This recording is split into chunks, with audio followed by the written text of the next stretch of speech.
ang mga kwento ng pag-ibig, kwento ng buhay at kwento ng pag-asa dito sa Barangay Love Stories. Love Stories.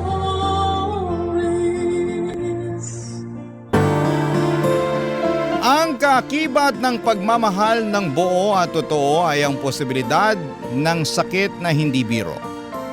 Dahil ang pusong nagmamahal ng lubusan ay siya ring unang napupunit kapag dumating ang hindi inaasahang pamamaalam. Ikaw, kabarangay, sino ang greatest heartbreak mo? Dear Papa Dudut, ang katawan natin kapag nasugatan ay maaari itong malunasan agad sa pamamagitan lamang ng pag-inom ng gamot. Pero kapag ang puso na natin ang nasaktan, walang gamot ang makatutulong para malunasan ang sakit na nararamdaman mo. Magandang araw po sa inyo at sa lahat ng bumubuo ng inyong programa. Tawagin niyo na lamang po ako sa pangalang Sandra.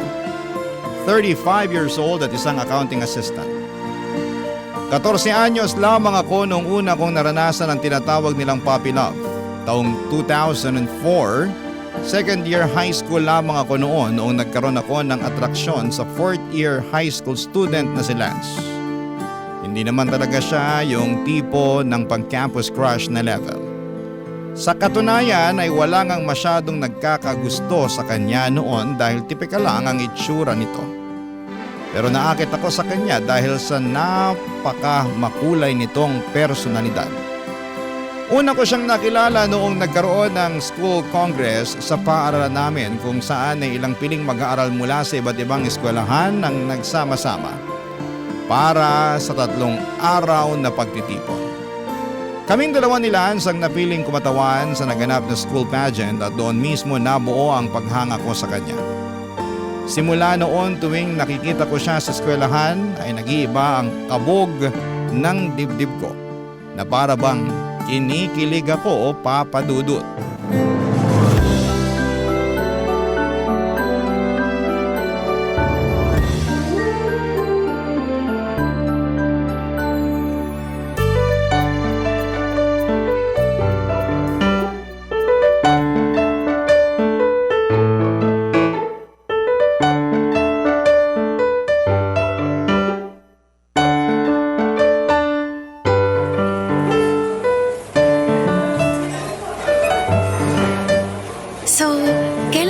Kwento sa akin tong sinasabi mong man of your dreams. Sino ba kasi yan, Sandra? Ba't di mo pa sabihin sa akin? Wag na. Hindi mo rin naman kilala eh. Taga-ibang section ba? Hindi. Sa ibang year siya. Mas matanda siya kaysa sa atin. Talaga? Third year o fourth year? Senior na siya. Hala siyang landi ng kaibigan kong to. Sino nga? Sabihin mo na. Baka kakilala ko tapos matulungan pa kita. Wag mo nang alamin kung sino. Sabihin mo na. Isa, lalo mag-iinit ang ulo ko. Sige ka. Sige na nga. Basta, atin lang to ah. Huwag mong ipagsasabi kahit na kanino. Oo na. Sino ba kasi yung lalaking tinutukoy mo? Si Lance. Si Lance? Yung volleyball player na partner mo nun sa pageant? Oo, siya nga. Ano namang nagustuhan mo dun? Sobrang common naman ng itsura niya. Tsaka, hindi ba nasa lower section yun? Ibig sabihin, bopol siya. Grabe ka naman sa Bopols. Wala naman yun sa itsura tsaka sa talino. Nasa pagkatao yan. Ano namang meron sa pagkatao niya na nagustuhan mo? Friendly siya. Tapos, makulit, palatawa, tsaka sobrang caring. Basta, hindi mo pa kasi siya nakakasama kaya hindi mo alam yung totoong ugali niya. Sa bagay, hindi rin naman talaga ganun kataas yung standards mo eh. Nung elementary nga tayo, nagka-crush ka rin dun sa uhugin nating kaklase, di ba? Hoy, cute din naman kasi yung kaklase natin yun noon. Ay naku, pero alam mo, tropa ni Lance yung kaklase natin, si Michael. Pareho silang naglalaro ng volleyball eh. Totoo ba? Oo, ang alam ko tambayan nila yung old grandstand sa likod ng school. Baka nandun sila ngayon. Gusto mo puntahan natin? Wag na. Ano namang gagawin natin dun? Siyempre, tutulungan kitang pormahan si Lance. Alam nga namang hanggang crush-crush ka na lang dyan. Sa susunod na lang? Ngayon na. Wala kang mapapala sa patwitams mo dyan. Hindi na uso yung ganyan, no? sakto na kay Michael yung notebook ko sa Filipino. Kinopya niya yung board ko sa Ibong Adarna. Kunwari, kukunin natin yung notebook ko para may rason tayong lapitan sila. Pero hindi ko alam kung... Shh! Wala nang pero-pero. Halika na.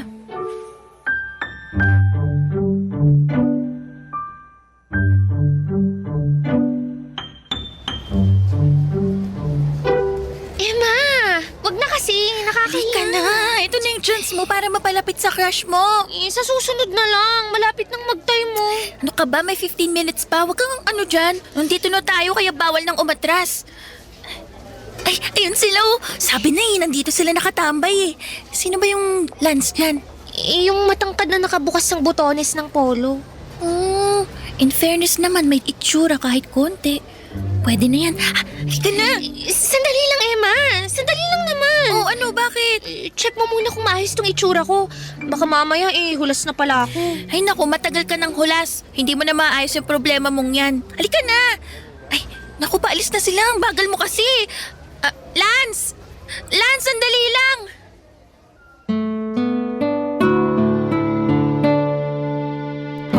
Papa Dudut, may hiyamang nararamdaman noon ay naglakas loob akong hingin ang cellphone number ni Lance.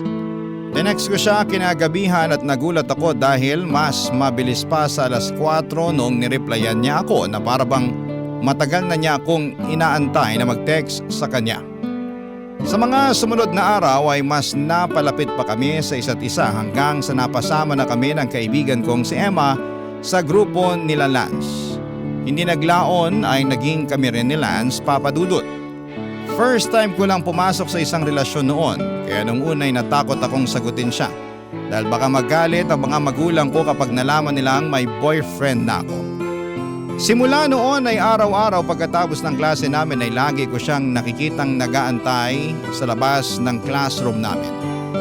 Hindi siya umuwi hanggat hindi niya ako nakikitang nasundo ng tatay ko.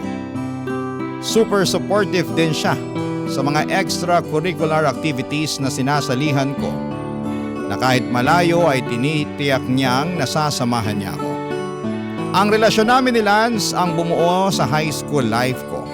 Puppy love lang yon kung tawagin ng ibang tao pero para sa akin ay totoong pag-ibig na ang nararamdaman ko para sa kanya. Sa kanya ko humuhugot ng lakas sa bawat hamong dumarating sa akin o nag-aaral pa lamang ako. Siya ang pinagmumula ng mga maliligayang alaala ko na kailanman ay hindi ko makakalimutan. Papa Dudut, para sa akin ay si Lance ang inaasahan kong lalaking nakatakda para sa akin. Pero pagsapit ng graduation kasabay ng pagsasaya namin dahil sa wakas ay tapos na sa high school si Lance ay isang balita ang ibinahagi niya sa akin na siyang kinalungkot ko, Papa Dudut.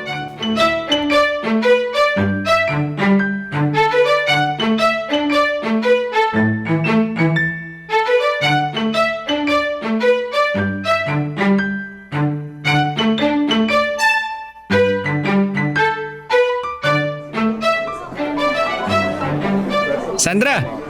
Congratulations, Lance! Pasensya na kung wala akong dalang regalo para sa'yo ah. Bawi na lang ako sa susunod. Ayos lang yun. Di mo na kailangan mag-abala. Yung presensya mo pa lang dito. Okay na sa akin yun. Masaya na ako. Nasaan na si Emma? Ay, nauna na siyang umuwi. Ah, ganun ba? Nasa labas na sina mama, naghihintay. Gusto ko niyang imbitahan. Kain daw tayo sa labas. Ako? Naku, paano yan? Hindi ako nakapagbihis ng maayos eh. Tingnan mo ha itong itsura ko. Mukha lang akong mamimili sa palengke. Uy, grabe. Maganda naman yung suit mo ah. Alam mo, kahit ano pang isuot mo, maganda ka pa rin. Di ka na. Teka lang sandali. May nakakalimutan ka yata. Ano? Hindi ba may sasabihin ka dapat sa akin? Yung tungkol sa sinabi ng mama mo kanina. Ah, yun ba? Mamaya na lang natin pag-usapan pagkatapos natin mananghalian. Lance, sabihin mo na ngayon. Kanina ko pa yan iniisip eh. Mas mabuting ipaalam mo na sa akin para mapanatag na ako. Di ko kasi alam kung paano ko sasabihin tong balitang to sa'yo eh. Ang totoo kasi niyan, kahit ako, di ko pa talaga tuluyang natatanggap yung mangyayari. Mangyayari? Ano ba kasi yun? May kinalaman ba to sa ating dalawa? Kasi Sandra, Sa susunod na buwan, magmamigrate na kami sa US. Ano? Migrate? Lilipat na kayo sa US? Oo, buong pamilya namin, doon na kami titira. Doon na rin ako magpapatuloy ng pag-aaral ko. Pero paano ako? Paano tong relasyon natin? Akala ko ba walang iwanan? Tapos iiwan mo ko. Magkakalayo lang naman tayo eh. Pero ano man ang meron tayo ngayon, hindi magbabago yun. Lance, matagal mo na ba tong alam? Oo, matagal na nilang nilalakad yung mga papel namin sa paglipat. Tapos ngayon mo lang to sasabihin sa akin? Sorry, di ko alam kung paano ko sasabihin sa'yo yung totoo eh. Kahit ako, di pa rin handa sa pag-alis namin. Alam mo, uuwi na lang ako. Sandali lang, hindi ka na sasama sa amin? Biglang sumama yung pakiramdam ko eh. Pakisabi sa mama mo, pasensya na. Maiwan na kita. Sandra, sandali lang! Sandra!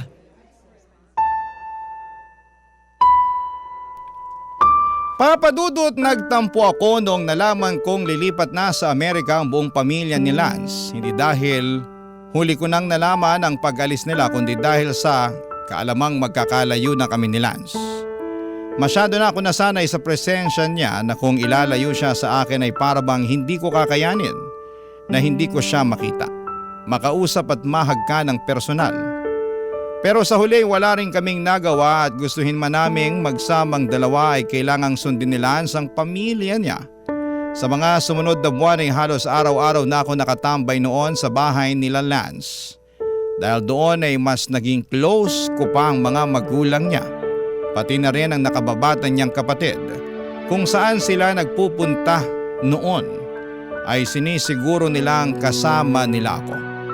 Ramdam kasi nila na sa likod ng mga ngiting ipinapakita naming dalawa ni Lance ay ang kalungkutan sa nagbabadyang paghihiwalay naming dalawa. Kaya ang bawat araw patungo sa kanilang pag-alis ay tiniyak naming hindi yon masasayang. Akala ko noon ay tanggap ko na ang pagkakahiwalay ng landas namin ni Lance. Pero pagdating ng araw na yon ay daig ko pang namatayan sa sobrang pag-iyak. Halos agaw eksena nga kaming dalawa sa airport noon dahil hindi ko mapigilang gumawa ng pumasok na sila sa airport. Sa huli tanging litrato, sulat at pangakong babalikan niya ako ang tanging naiwan sa akin sa kanyang paglipad papunta sa ibang bansa. Papadudot. Barangay Love Stories. Barangay Love Stories. Hindi madali ang naging long distance relationship namin ni Lance. Lalo na noong panahong hindi pa uso ang mga smartphones. Gabi-gabi ay lagi ako nakatambay sa computer shop para lamang maka-video call ang boyfriend ko. Sobrang mahal pa noon ang bayad sa computer, papadudot, na umaabot ng 50 pesos kada oras. Halos hindi na ako mag-recess noon sa eskwelahan para lamang makapag-ipon ng perang pang-internet. Hindi nga naglaon ay nakahanap din kami ng maayos na routine ni Lance. Sinisiguro namin na once a week ay nakakapag-usap kami online.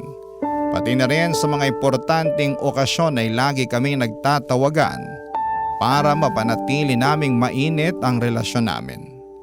Matapos nga ang 5 taon simula nung umalis sila ay umuwi ng Pilipinas ang pamilya ni Lance para samahan ako sa pagtatapos ko sa kolehiyo. Doon ay isang bagay ang ginawa niya na mas nagpatibay sa aming relasyon.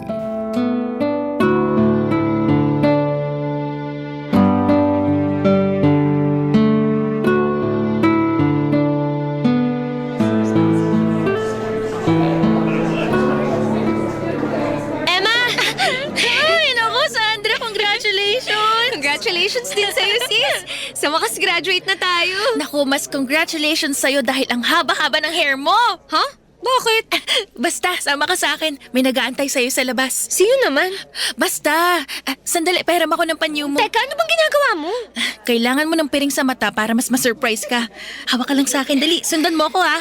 Sandali lang, baka matumba ako. Saan ba tayo pupunta? Basta, magtiwala ka lang sa akin. Ayan. Oh, dahan-dahan lang, ha? Ayan, malapit na tayo. Saan ba kasi tayo pupunta, Emma? Ang dami mo namang alam, ha?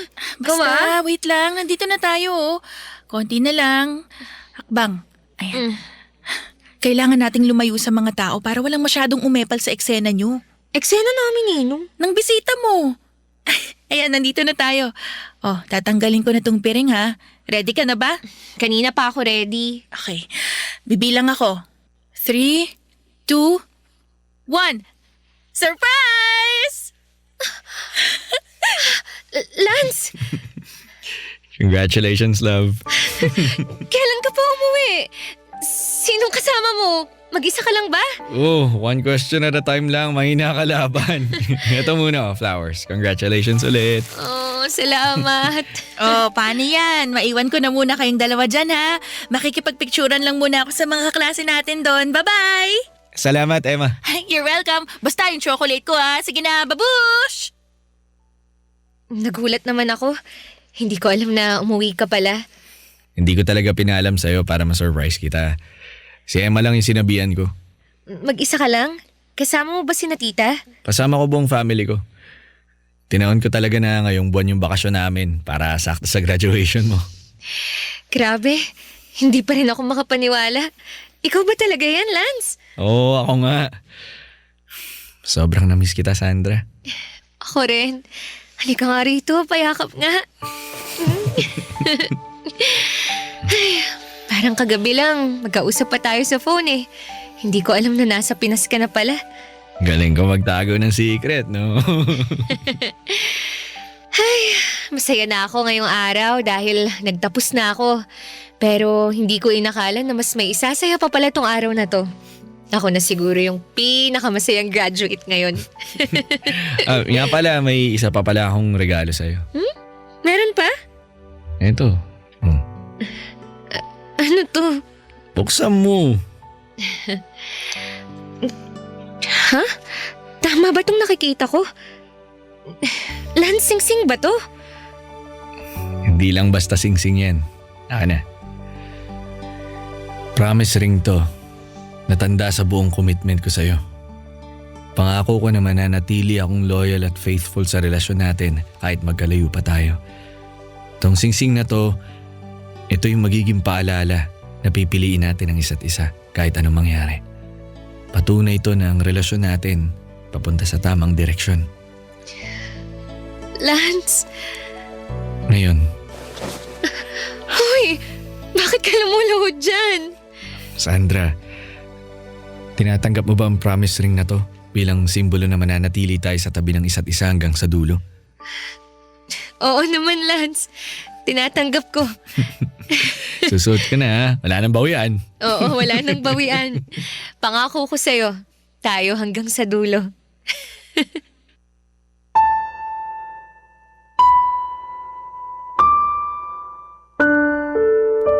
Kasabay ng pagtanda namin ni Lance ay ang pagyabong din ng aming relasyon. Sa mga sumunod na mga taon ay mas nag-mature pa ang tingin namin sa isa't isa. Kaya naman mas naalagaan pa namin ang pagsasama namin kahit na milya-milya ang layo namin mula sa isa't isa. Papadudot, hindi namin namamalayan na umaabot na pala kami ng mahigit 10 taon sa aming relasyon. Nang mga panahong yon ay pinagplanuhan na naming magpakasal. Sa katunayan, may nakatakdan ng taon kung kailan kami dapat mag-isang dibdib. Kaso nga lang ay hindi namin inakala na iba pala ang plano sa amin ng kapalaran. Bago natapos ang taong 2017 ay na-diagnose si Lance na merong colon cancer. Labis-labis ang pag-aalala ko para sa kanya noon. Na kung maaari lang ay lumipad na rin ako patungo sa Amerika para lamang maalagaan ko siya. Lumaban naman po si Lance at sumailalim siya sa hindi mabilang na chemotherapy at ilang mga operasyon para lamang malampasan ang sakit nito. Pero sa huli, ang kanser na dumadaloy sa katawan nito ang siyang nagwagi. Pagsabit ng 2019 ay masyado nang advance ang cancer ni Lance kaya minabuti nilang itigil na ang pagpapagamot dito. Doon na naisipan ni Lance na umuwi na lamang ng Pilipinas para gamitin ang nalalabi nitong panahon na makasama ako, Papa Dudut.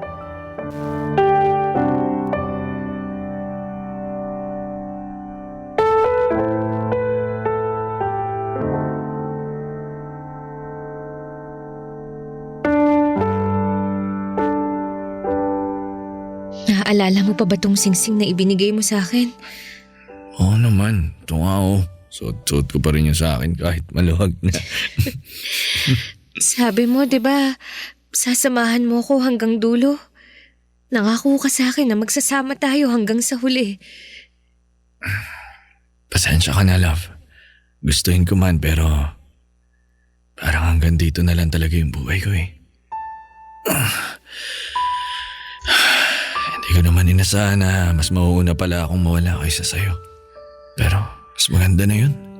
Mas mapapanatag akong makita na ikaw ang may iwan. Ikaw ang magpapatuloy sa mga pangarap natin sa buhay. Hindi ko kaya, love. Kailangan kita. Kaya mo yan. Alam ko matatag ka. Nakaya mo nga na mag-isa kahit na magkalayo tayong dalawa eh. Iba naman kasi yun. Kahit nasa malayo ka, alam kong nandyan ka pa rin. Pero ibang usapan na kapag nawala ka na. Hindi pa ako handa para sa bagay na yun. Ganito na lang isipin mo ha. Hindi ako mawawala. Magpapahinga lang. Love naman eh. Nagpapaalam ka na ba? Huwag muna please. Hindi pa kita iiwan. Mananatili ako rito sa tabi mo hanggang sa katawan ko na mismo ang bumigay. Pero love, lagi mong tatandaan na mahalaga ka sa akin. Ikaw ang pinakamagandang parte ng buhay ko at babaunin ko ang mga alaala natin hanggang sa kabilang buhay. Pero gusto ko na maging buo ka pa rin kahit wala na ako. Paano ko yun gagawin kung wala ka na? Alam mo naman na ikaw lang ang tanging tao na bumuo sa pagkatao ko. Bata pa lang tayo, parte ka na ng buhay ko. Kaya paano ako magpapatuloy nang wala ka? Madali lang yan. Kapag nawala na ako, huwag mong pagsasara ng pinto yung mga tao sa paligid mo. Kasi sa kanila ka uhugot ng lakas. Pag dumating na yung araw na kaya mo na, subukan mong umibig ulit. Di mo kailangang harapin ang mundo na mag-isa. Pangako, magiging matatag ako. Pero hindi ko maipapangako kung kakayanin ko pang umibig ng ibang tao. Siguro, hindi na. Iba ka eh. Wala na akong mahahanap at makikilalang katulad mo. Nasasabi mo lang yan dahil nandito pa ako. Pero gusto ko lang malaman mo na walang kaso sa akin kahit dumating yung panahon na ibang lalaki nang nilalaman ang puso mo. Sa katunayan, mas magiging masaya pa nga ako na makita ulit yung mga ngiti sa labi mo eh. Kahit na hindi ako yung rason nun. Ano ba itong pinag-uusapan natin? Love, pwede bang pass muna? Hindi pa ako ready sa ganitong klase ng usapan eh. Love, Ano yun, love? salamat. Kasi minahal mo ako. Hanggang dulo. Papadudod sa mga nalalabing panahon ni Lance ay siniguro kong bawat oras ay makakasama ko siya. Walang araw akong pinalampas na wala kaming ginawa kundi ang bumuo ng mga alaala na pareho naming dadalhin sa magkabilang mundo. 2 buwan matapos ang pag-uusap naming yon ay tuluyan na ngang nagpaalam si Lance. Hindi man kami kasal ay daig ko pa ang nawala ng asawa. Wala na ang kaisa-isang kakampi ko sa buhay na tanging nakakaintindi sa akin. Walang tahanan ko na ipinangako kong habang buhay kong aalagaan at sasamahan. Wala ang lalaking gabi-gabi kong ipinagdarasal na makakasama ko hanggang sa huling hininga. Papa Dudut, sa pagkawala ni Lance ay para akong naiwan sa isang mundong walang kulay. Para bang kasabay ng pagpigil ng tibok ng puso ni Lance, ay tumigil na rin ang buhay ko. Hindi ko po mailarawan sa salita kung gaano ang sakit na nararamdaman ko noong kinuha mula sa akin si Lance. Kung mas may malungkot pa sa salitang kalungkutan, ayun na siguro ang nararamdaman ko noong namayapa siya. Papa Dudut, simula noon ay hindi na bumalik pa ang ngiti sa mga labi ko at pawang kalungkutan lamang ang nararamdaman ko. Barangay Love Stories. Barangay Love Stories. Papa Dudut, sa sumunod na taon ay mas lalo pang nasira ang mental health ko noong nagkaroon ng lockdown dahil sa pandemic. Dahil nasa loob lamang ako ng bahay buong araw ay mas lalo akong nangulila sa pagkawala ni Lance. Halos mabaliw na nga ako noon dahil wala man lang akong maayos na makausap tungkol sa nararamdaman ko. Suportado naman ako ng sarili kong pamilya pero hirap silang intindihin ako lalo na't hindi nila alam ang pinanggagalingan ko. Pagkatapos ng pandemic ay tuluyan nang nagbago ang buhay ko, Papa Dudut. Nawala na ang dating Sandra na nakilala nila bilang masiyahin at palakaibigan. Sa pagkakataong yon ay naging mailap ako sa mga tao. Mas gusto ko na lamang noon na mag-isa at hindi ako lumalabas ng bahay maliban na lamang tuwing pumapasok ako sa trabaho. Ni walang makalapit sa akin noon dahil nagsimulang magbago ang pakikitungo ko sa mga taong nakapaligid sa akin. Para bang ang mundo ko noon ay tuluyan ng binalot ng kadiliman. Hanggang sa netong nakaraang taon lang ay isang baguhang empleyado sa kumpanya kung saan ako nagtatrabaho ang biglang pumasok sa buhay ko. Siya si Anton na hindi ko inaasahang unti-unting babago sa masalimuot kong buhay, Papa Dudut.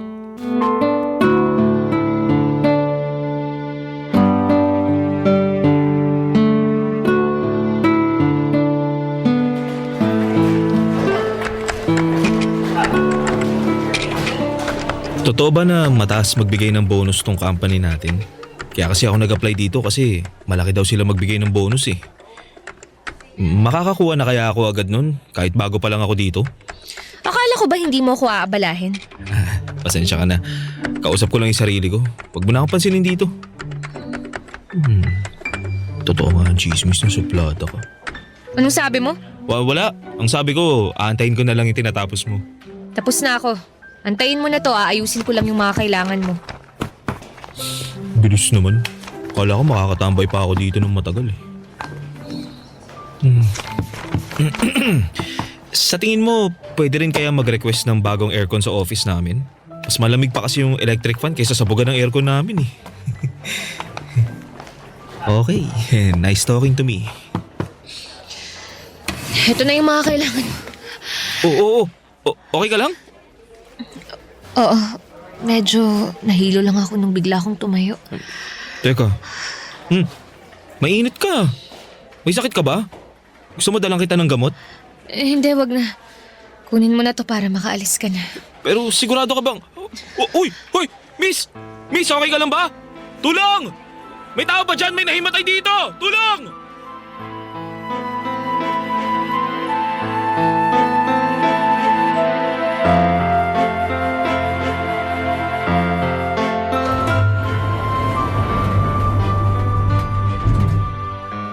Hoy, ikaw pala ulit. Kaka-out mo lang din? Oo, pauwi na ako. Ano? Kumusta na pakiramdam mo? Okay ka na ba? Eto, okay na ako. Salamat pala kanina. Ikaw daw nagdala sa akin sa klinik. Wala yun. Kahit sino naman gagawin yung ginawa ko eh. Natural instinct kumbaga. Ganyan ka ba talaga katahimik? O sadyang hindi ka talaga namamansin ng mga tao? Bakit mo naman natanong? Wala naman. Curious lang ako kung totoo ba yung mga sinasabi ng iba rito na mailap ka sa mga tao. Ano sa tingin mo?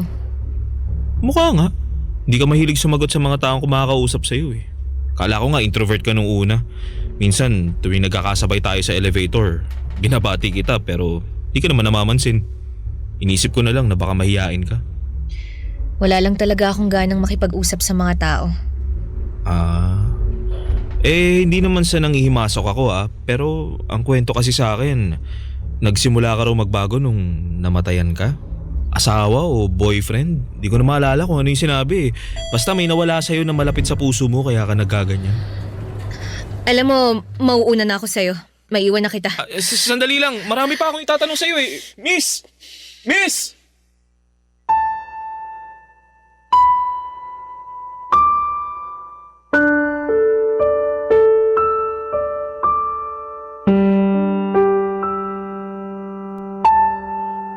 Papadudot nung nawala si Lance ay hindi ko na hinangad na magkaroon pa ng panibagong pag-ibig.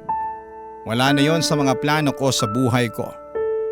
Pero sa biglang pagdating ni Anton ay tila ba unti-unti niyang nabago ang pananaw na yon sa isipan ko. Hindi ko namamalaya na dahan-dahan na pala nitong binabago ang buhay ko. Ang dating mundo ko na tila ba wala ng kulay ay unti-unting nagkaroon ng laman. Ang matataas na pader na binuo ko para sa sarili ko ay dahan-dahan kong ibinabana. Sa isang iglap ang kalungkutang nararamdaman ko dahil sa pagkawala ni Lance ay napalitan ng ligaya sa pagdating ni Anton. Nang mga panahong yon ay si Lance pa rin ang laman ng puso ko pero hindi naglaon ay nagkaroon din ako ng lakas ng loob na papasukin si Anton sa buhay ko. Naisip ko na yun naman talaga ang gustong mangyari ni Lance. Ang magkaroon ako ng pangalawang pagkakataong umibig ulit at maramdaman ang saya na dulot nito. Kaya kahit nag-alinlangan pa, ay sinubukan kong sumugal.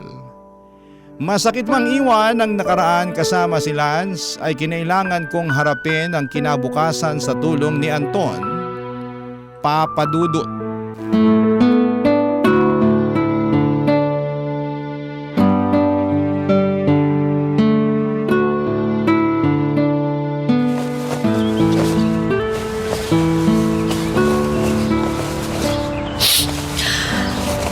Ano ba to? Hindi na matigil yung luha ko. Sandra? Nandito na ako. Sandali lang! Nandyan na. Halika, pumasok ka. Salamat. Oh, ano meron dito? Bakit nagkalat ang mga damit? Tsaka, umiiyak ka ba? Namumugto yung mga mata mo Ano nangyari? Wala to. Wag mo na lang akong intindihin. Tulungan mo na lang ako sa pag-aayos ng mga damit na to. Kanino ba tong mga damit na to? Kay Lance. Lance? Yung ex-boyfriend mo? Oo, sa kanyang hatong mga to. Marami siyang natirang gamit dito sa bahay nung inaalagaan ko pa siya. Bakit mo naman biglang naisipang ilabas tong mga gamit niya? Tagal ko na dapat tong ginawa eh. Kaya hirap akong mag-move on mula sa kanya kasi hanggang ngayon nakakapit pa rin ako sa mga alaala niya. Hindi ako makapagsimula kasi kahit 5 taon na yung lumipas, siya pa rin yung laging laman ng puso't isip ko. Sandra, di mo naman kailangang madaliin to eh. Hindi madali ang magluksa, lalo na para sa taong minahal mo ng napakatagal. Pero hindi matutuwa si Lance kung mananatili akong ganito. Sobrang laki na ng ipinagbago ko simula nung nawala siya. Bago siya namatay, nangako ko sa kanya na nagpapatuloy ako sa buhay ng masaya. Alam mo, Anton, simula nung nawala si Lance, ngayon na lang ulit ako nakaramdam ng kasiyahan. Yun ay nung nakilala kita. Totoo ba yan? Oo. Ikaw lang yung taong dumating sa buhay ko na hindi ko ina-expect na magbibigay ulit ng kulay sa buhay ko. Sa tuwing nakakasama kita, para bang bumalik yung dating saya sa buhay ko. Alam mo, hindi ko naman intensyon na palitan si Lance o kunin kung ano man yung lugar niya sa puso mo. Alam kong espesyal siya. At kahit kailan, hindi ko maihigitan ng pag-ibig na binigay niya sa'yo. Pero pwede kong subukan dahil alam kong deserve mong makatanggap ulit ng tunay na pagmamahal. Kaya ako nga ito ginagawa eh. Kasi handa na ako. Sa wakas, kaya ko na siyang pakawalan. Kaya ko nang magmahal ulit ng hindi na nakukonsensya. Kaya ko na ulit tumanggap ng pag-ibig ng hindi inaalala yung nakaraan ko. Dahil yun sa tulong mo, Anton. Ibig bang sabihin ito, tinatanggap mo na ako sa buhay mo? Oo, hindi dahil gusto ko nang kalimutan si Lance, kundi dahil gusto kong tuparin yung ipinangako ko sa kanya. Na magiging masaya ako ulit. Yun ang gusto niyang mangyari. Salamat. Salamat, Sandra, at binigyan mo ako ng pagkakataon. Ano ka ba? Ako dapat ang magpasalamat sa'yo. Dahil kahit ilang beses kitang itinulak palayo, nandyan ka pa rin. Nagpupursige para sa akin.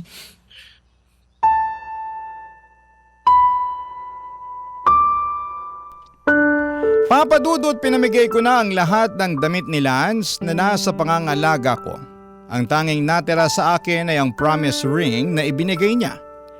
Hindi ko na ito sinusuot pero si Anton na mismo ang gumawa ng paraan kung ano ang gagawin dito. Niregaluhan ako ni Anton ng kwintas at doon niya sinabit ang promise ring na bigay sa akin ni Lance. Sabi nila mahirap higitan ang first love, hindi lang dahil sa alaala at damdaming kaakibat nito, kundi dahil sa bawat ngiti, halakhak at yakap na unang naramdaman mo ay nag-iwan ng bakas sa puso mo. Pero hindi ibig sabihin nito na wala na tayong karapatang umibig ulit. Walang sino man ang makakapalit sa pwesto ni Lance sa puso ko. Pero handa akong magbigay ng espasyo para kay Anton. Hindi lang sa puso ko kundi pati na rin sa nalalabing buhay ko. Papadudot sa ngayon ay patuloy ang pagtibay ng relasyon namin ni Anton at umaasa ako na sa pagkakataong ito, siya na ang taong makakasama ko hanggang sa dulo. Dito na po nagtatapos ang kwento ko at sana po ay nagustuhan niyo po ito. Maraming salamat po and more power sa Barangay Love Stories. Ang inyong forever kapuso at kabarangay, Sandra. Ano ang masasabi mo sa ating Barangay Love Stories today? Aabangan namin yan sa aming comment section.